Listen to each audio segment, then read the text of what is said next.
from across the ocean in Australia today. So you guys definitely want to stay here. Get slammed with me and let's have a good time. And now, before we go, I'm going to show you this too with little Pogo here, Mr. Pogo the Clown.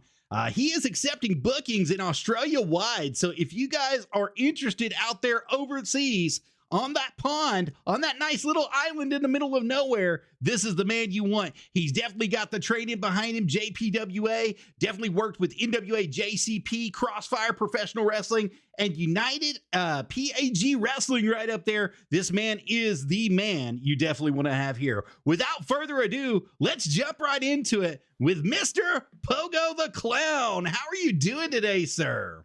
I'm doing good, and I do want to correct you a little bit. That Yes, last sir. one for my Australian fans, it's United Pro Wrestling, UPW Australia, because there's one in America.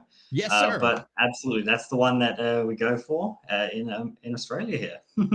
Well, as I've said earlier, joining me is my esteemed guest and one of the most entertaining personalities in all of professional wrestling, and to say the least, a clown like no other, Mr. Pogo the Clown. Thank you for being here on Wrestle Talk with Arabbidb3aver. I hope you're having a good day over on the other side of the world. My fans and myself have some questions for you. Are you ready, sir? I'm absolutely raring to go. My day has just started. It's about 9:53 in the morning. So what you see before you is all the sunlight here. But first, I've got a question for you. Yes, right? sir. Why did the house go to the doctor? I have no idea why, sir. Because he had window panes. Oh, come on, Pogo. Are we going to start like that today? Look, I'm dressed. I'm ready to go. Yeah, you are. You're definitely ready to go. You're always ready to go, from what I understand. We got to meet you, Mr. Pogo the Clown, at NWA JCP's Showdown at Sunbright, the territory show that they were hosting earlier this year. But let's go all the way back to the early years of Pogo. What made you want to be a wrestler, and who and what is your earliest memory of wrestling? So my journey in wrestling is pretty funny, as you would expect. I never grew up watching wrestling throughout my entire life. My first earliest memory was actually my dad was channel flipping when I was 4 years old, and he stopped on a match that I believe was Triple H versus Fit Finlay.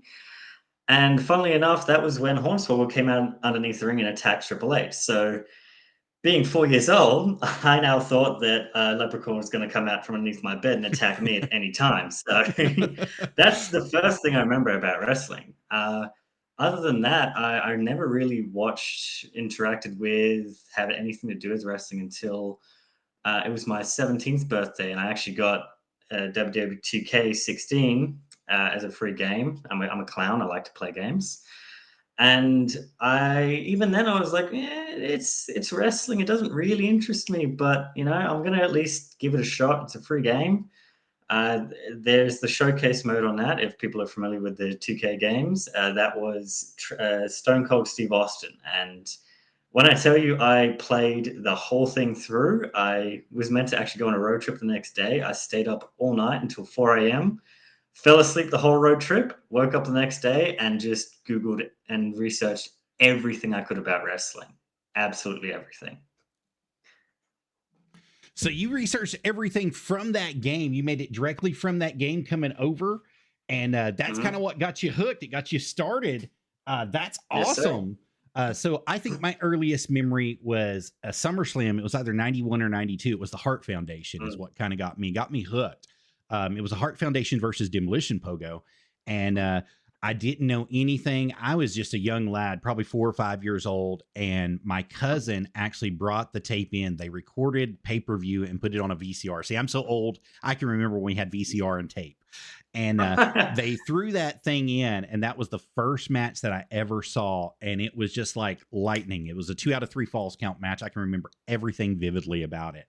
Yeah. And the cheating that went on, Demolition was a 3-piece tag team. The Hart Foundation was a 2-piece tag team. And yes, at the end, the Legion of Doom, the Road Warriors, came out and exposed the triple for what it was and got them disqualified. So it actually helped the Hart Foundation out. So, I remember going through that section as well and becoming a fan first and foremost. And then in my formative years, in my teen, it was WWE 12 that actually brought me back to wrestling, got me right back into it. and it made me want to pursue and get inside the business and work something. And we've got something in common. So you went to JPWA, but I did the social media class with JPWA and figured out. Oh, really? Yeah. So we've kind of got some connections there with Dr. Tom and Kane. And, it really makes an interesting view of your world, because it's such a small world. Here you are overseas and you're performing and you're doing things, and you came to our neck of the woods to get trained by the best in the business. So I've got to say, I'm very grateful for you for doing that. Coming from humble beginnings, Mr. Pogo, how did you end up all the way over here in the USA being trained? And as we talked about JPWA, we know who trained you. And are you planning on coming back? So the American trip is something I've been planning all the way since like 2019. Obviously, there's been a couple major roadblocks, stuff that I couldn't control with the pandemic and such. And a couple just life roadblocks that it took a lot to overcome. So I would always put it off, like, okay, next year, I'll go next year. Something else pops, like, okay, I won't go this year, I'll go next year. And it wasn't until like late last year where I just decided that I've been putting off for so long. I just need to do it. And regardless of what I have to do, regardless of what it's going to take, I'm going to get myself over to America to train with the JPWA, because that is something that, like growing up, I didn't watch a lot of wrestling. So in my hours of research, I found stuff that I liked, which happened to be 70s and 80s Southern wrestling. And that was the stuff that really connected with me. So being able to be trained by Dr. Tom Pritchard was something that really, really, I guess, hooked me. So I knew that I was going to get there. I did take a little bit to get there, but the time I spent was so worth it. And I was glad to find out when I actually got there that the mentality of whatever it takes is something that JPWA held at heart. So it was very cathartic to have all the roadblocks I've had, like illnesses, car crashes, all kinds of stuff, stopped me from getting there, to now all these other people that have made it all having the same mentality of they're doing whatever it takes to not only put their foot forward, but to train under one of the best. Well, you definitely have done that with Dr. Tom and making yourself available. I mean, it's amazing how the internet has advanced our world and our society, especially you going and doing your research and finding out and trying to find those matches that were really important to you and then getting involved in it. But before we go any further, Casey Kazana has come in and he said that Pogo is his favorite wrestler. He said to go ahead and ask him, is that true? Yes, Casey Kazana, I am his favorite wrestler. He is also one of my favorite wrestlers. I spent a lot of time with Casey in my time at JPWA, not just in training, but riding with him, going to shows, working obviously with his promotion, Joe Kazana Promotions. So he's one of my favorites. I'm one of his favorites. That's definitely the truth. Sarah Croft came in and said, Casey, if she had to choose between you and him, she's going to choose Pogo, is what she says. So we've got some chitter chatter going on here. Yeah, that makes sense. Casey Kazan, he can't look like this all the time, can he? He's got that southern boy look. Yeah? The White Lightning is what they're calling him now. They're going by White Lightning Casey Kazana, and he's definitely great. We got to see him at SPCW a few days ago, which I believe that you got a chance to be at SPCW, did you not? That's right. Because SPCW is run through the JPWA, like they're the joint sort of school and promotion. I did get a couple opportunities to wrestle there. They actually had my first match. It was against one of the local guys. I feel really bad. I can't remember his name, but he was there. He was a masked guy. It's going to kill me not remembering that. But it's all right.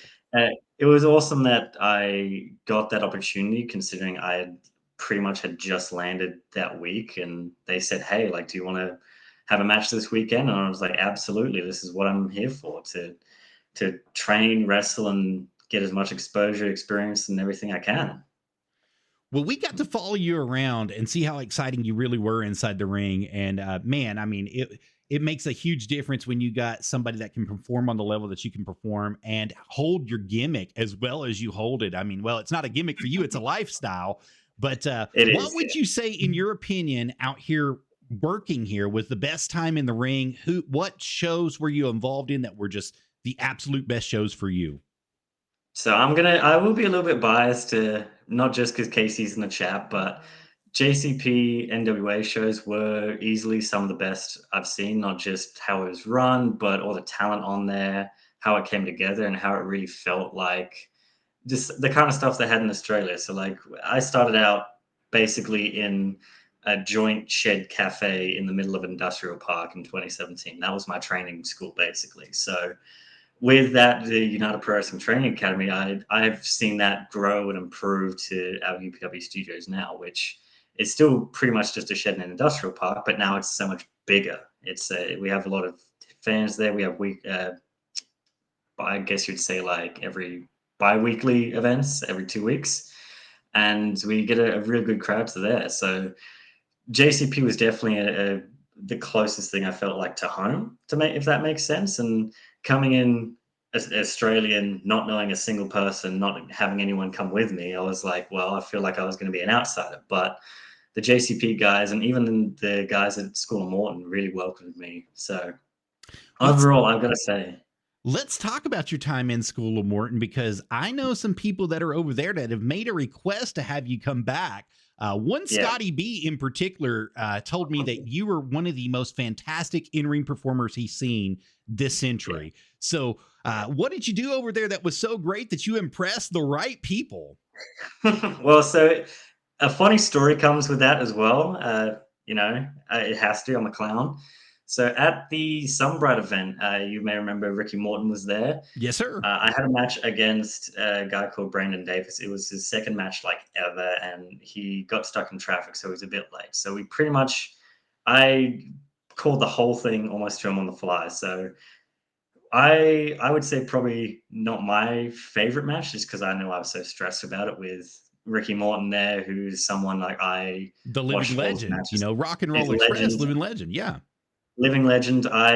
He's genuinely like one of like my biggest legends, like him, Jim Cornette, The Midnight, all those guys. Like those are people I loved to watch. So after the match, he actually came up to me and asked if I wanted to come to his training school the next day. So at this time, I didn't know anyone, so I paid for almost $100 Uber to go from Knoxville all the way to Chucky, just because Ricky Morton invited me to his school. Oh, Pogo, there's connections everywhere. Yeah, well, I still didn't know anyone, so imagine my surprise when I walk in and I see Shoop and Max Abel and a bunch of JCP guys standing there. I'm like, well, what the hell? Like, why didn't I think to ask me? They were just at the show the night before. Yeah, I fully admit that's my fault. I didn't think to ask anyone, like, hey, is anyone going to SOM the next day? But from there, Ricky actually introduced me to Scott and said, hey, this kid is from Australia. He's a clown.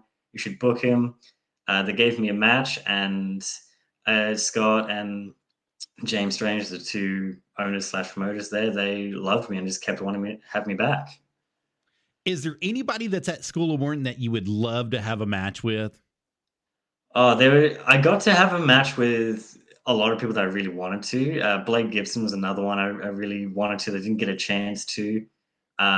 With my time training so much, I had to really juggle like training 5 nights a week, then which shows I would go to so I wouldn't be sore, and then doing it all again the next week. But I would have liked to have another match, a proper singles match with Michael Gabriel as well, and as well as School of Morton talent. There's just so many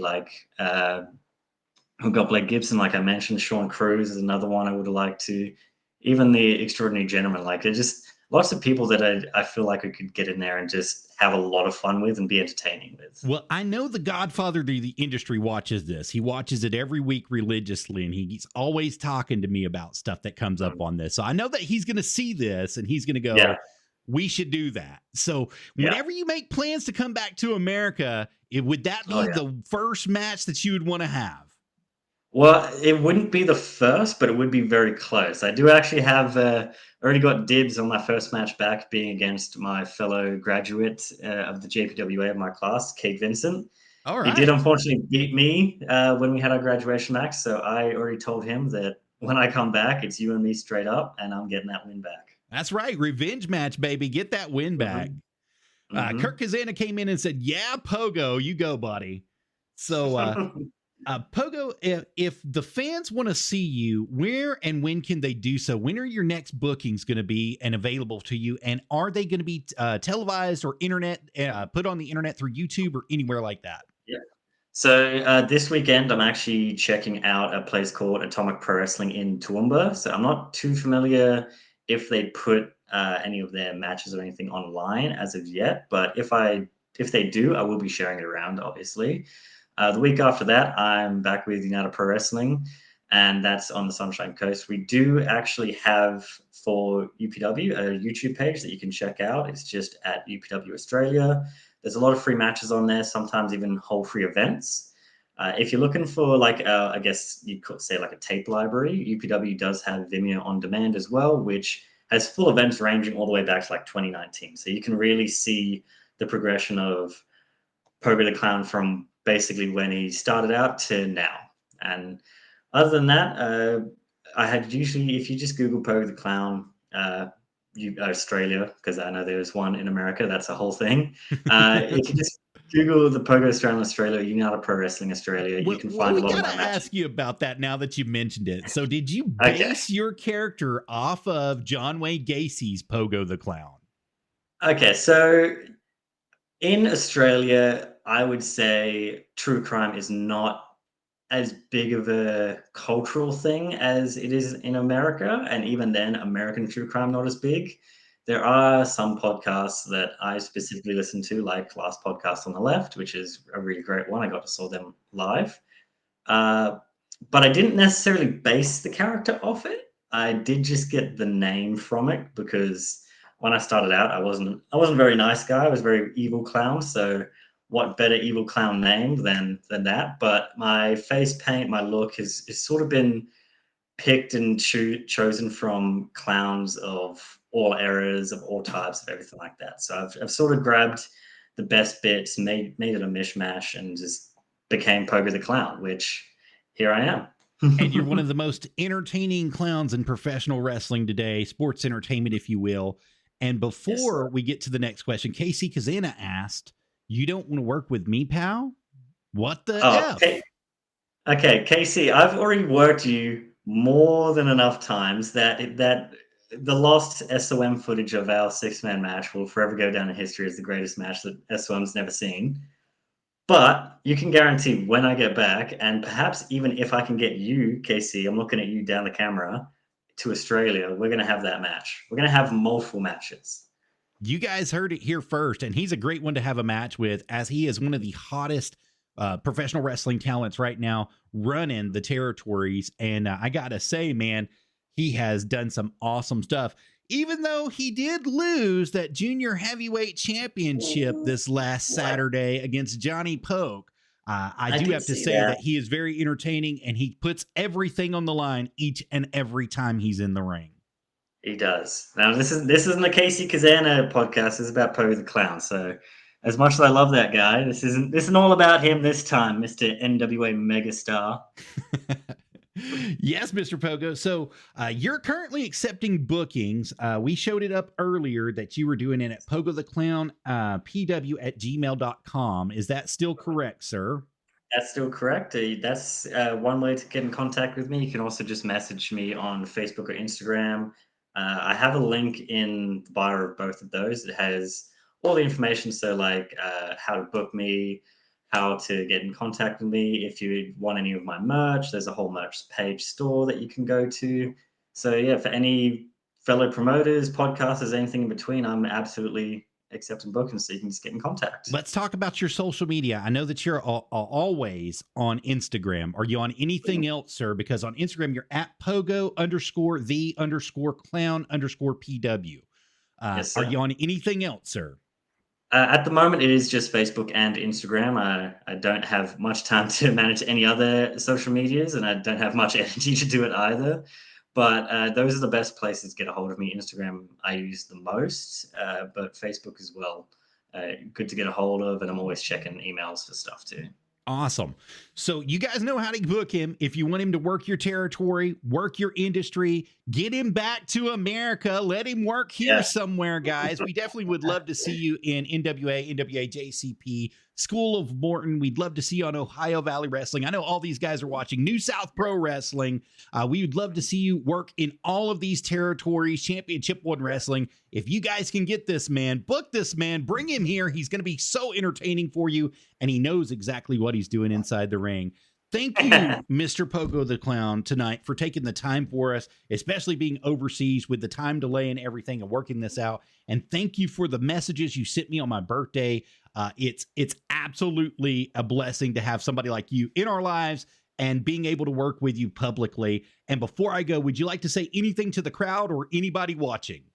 Well, so first off, I'd just like to thank all the fans that have supported me to get to America. It was a very big trip just for me, first time even leaving the country. So all the fans that supported me going, all the fans that have supported me while I was over there, like yourself, like Kassar, and all the fans in the crowd. And I would also like to thank all the elevators for being uplifting and all the escalators for never stopping. And one last thing, Casey Kazana, doesn't matter how many superstars you call yourself, but you're always going to be good old Casey Cabana to me. Awesome. Well, thank you once again, Mr. Pogo the Clown, for being here. And we look forward to seeing you when you make your return back to the United States. We're going to come see you in person. We're going to support you wherever they got you. Okay. Just keep us posted on when and where. And that's going to conclude our show for today. Thank you all for being here and joining us in on the Clowning Around here at Wrestle Talk with Arabbidb3aver. And remember, you all heard it here first. Thank you guys so much. See ya. Bye, guys.